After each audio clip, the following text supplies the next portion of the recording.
I'll go back a little ways. So I ended up on felony probation. I ended up 3 DUIs in 1 year. And that was a result of a lot of depression and mental health and getting kicked out of DUI court and all of the things due to unresolved mental health that I wasn't dealing with because I actively avoided counseling. I tried everything else, and that's one thing. Who wants to talk about their feelings with somebody, right? Just no. I didn't want any part of that.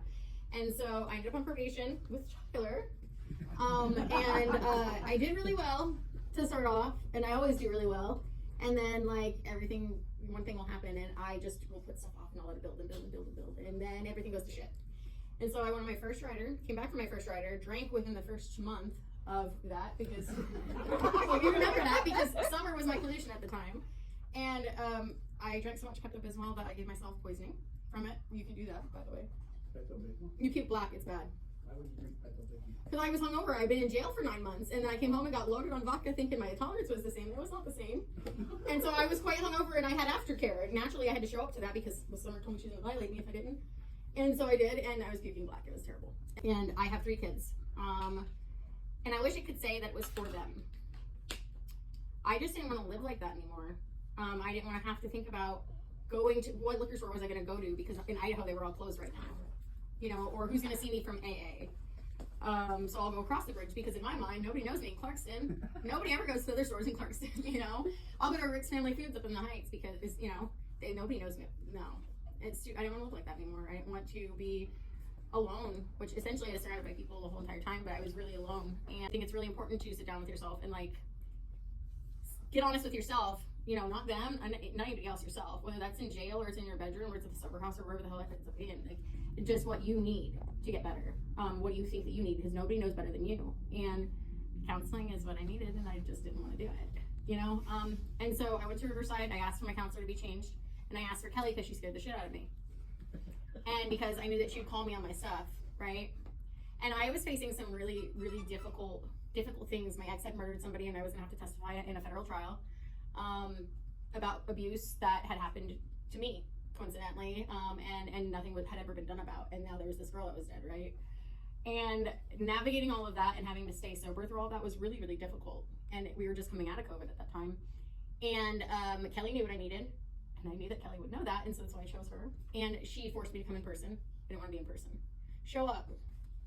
Do the stuff you don't want to do. If it feels weird or if it feels like uncomfortable, you're probably in the right place. I know they say that at AA all the time, but there is a lot of truth to be had in that statement. The turning point for me was counseling. As I sat down and I thought real hard about what I hadn't done or taken seriously yet. And I thought, okay, I had childhood trauma. I came from poverty. My parents were both addicted. I went through all of these things growing up, and nothing was ever dealt with. I was always forced into a situation where I was raising everybody else. My mom's kids, my siblings, my friend's kid, you know. And then they all died. My whole family did. And that's what the straw that broke the whatever's back was for me when I got the 3 DUIs, was my whole family died. And back to back, not just one incident, like, and so it was over and over for 4 years. I dealt with death, and never did counseling. They will. You guys are very fortunate to be, I mean, not to be on probation, but if you were going to be on probation, to be on probation in the time that you are. Things in this office, the only reason I'm still involved and I'm off probation and have been for a while, in any of these dealings is because of the respect that I have for the people in both buildings. If it wasn't for Summer and Tyler, I probably would not be alive to have my kids have a mom. And that's the honest truth. Like, if I had not gone on those riders, and that's a lot for me, because I was so pissed off and angry and hateful about having to go to prison. Like, I have to tell people I went to prison. And I have to tell people I'm a felon. And it's not embarrassing for me anymore, because shit happens. And there's no how-to manual in life, right? Or how to deal with death or grief or loss, and we grieve all kinds of stuff. It's not just when people die. It's relationships, it's estrangements, it's all kinds of things, jobs, you know, whatever. And there's no how-to manual. You get through it how you get through it, and you're not going to get through it without the people around you. And the one thing I will always 110% say is be honest with them next door. Because if you waste their time, if you're going to fail UA, just tell them you're going to fail it. Don't sit there in the lobby like I used to. And figure out and wait, or make excuses, or don't say, oh, can I just do it online? Can I just be on Zoom? When you know that you really should probably be there in person because you're really struggling. Don't isolate yourself, but don't lie. If you save them the time of having to sit there and do the UA, waste the money on the UA for you to go and take the UA and have it be positive, just tell them. They'll work with you. Don't do it 300 times and say, well, I quit 300 times. Let's take one more. No, don't do that. Just be honest, because if they don't know how to help, they'll know somebody to call to try and help you problem solve it. And that's about anything. That's about housing. That's about any addiction issues. That's about your kids. I mean, there's a lot of people with a lot of knowledge over there in that office and in this one too. How long have you been sober? Oh, wow. Okay. I've been doing for a while. So let me think.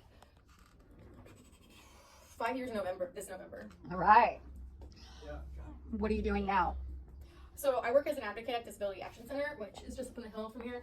I work with individuals with disability in all things in their life. More or less, our main purpose is to help somebody live as independently as they possibly can. And disability looks a lot of ways, right? So we have mental health, substance use.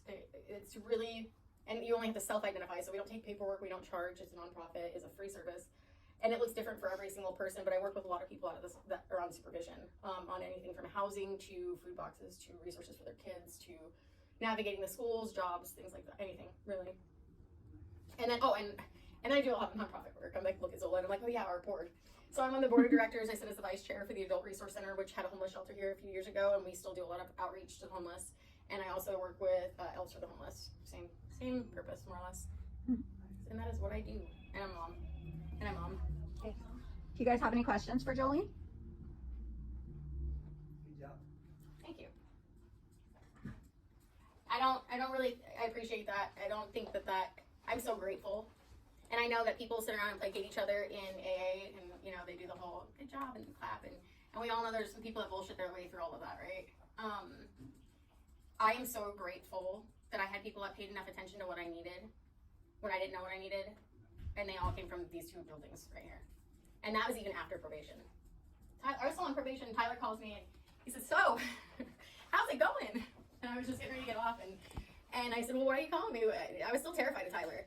Like, I'm terrified of him. So scary. It's the white blue eyes, I swear to God. And so, terrified. And he wanted me to mentor a girl who was on felony probation also. She was just here a little while ago. And she was going to die. Like, literally, I had no doubt in my mind that she was going to die. Was born into a family that was addicted, witnessed her house get raided at 12. That was the lifestyle that was set out before her, and she graduated drug court with not a single sanction. And I'm not gonna say that's because of me, but it's because she recognized what she lacked and she dug into what was suggested to her. And that worked for her, but it also worked for me too. And even still today, that helps me. Just pay attention, be honest. Go get through it. It's not that hard. It's not hard if you just do what you're supposed to do and live a life, regular life. Simple, but not easy. It's very simple. It's just not easy because we all. There's things I want to go do, and it would put me in jail a lot of times. But I think about what's more important in the work that I put in, but also the example I'm setting to the people around me. You guys ready to win some prizes and play bingo? Yeah. All right. Thank you, Jolene. Give Jolene a round of applause. Woo! A round of applause.